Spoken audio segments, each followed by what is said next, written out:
First of all, I'd just like to thank everybody here present tonight who are missing their soap operas, but are concerned enough on an issue that is of importance to everyone. I want to thank George for inviting me here today to this Stand Up Against Racism Refugees Welcome. These kind of concepts, hearing people talk about close hand, people who are in this situation, gives you a new perspective. The fact that where I work with a lot of ordinary working class people who this debate is sometimes a little bit above their heads.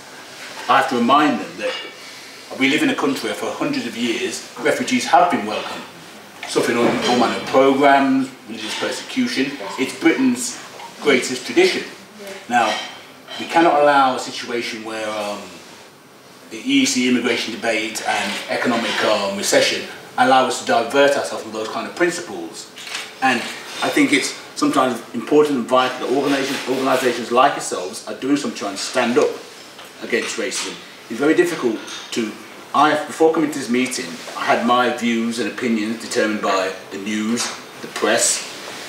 It's not until hearing people speak and understand that, yes, there are going to be issues of assimilation. My own family came to this country in the 50s and we had problems of assimilating the community, finding work and trying to build a life. But that shouldn't detract from the importance of having people who are, through no fault of their own, are in a position where they want to improve their economic situation and escape a hardship in this life. These are freedoms which are fundamental to every human being. And I think we're increasingly moving away from this, should be lost in the political debate that, oh, Britain is full. Who is saying that? People who are holding back on monies for development of housing, etc.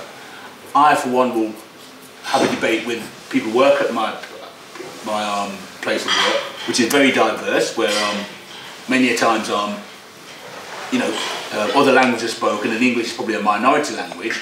And I have to say that growing up as a young man, I was very often the token West Indian in the schools I went to, the place I worked, etc. The housing where my parents lived. But now, with the diversity that we have in this country, and let's not mince words. There are many political views in this country and people who are running away from that issue of diversity. They don't want to confront the issue that Britain will no longer be a Christian white country.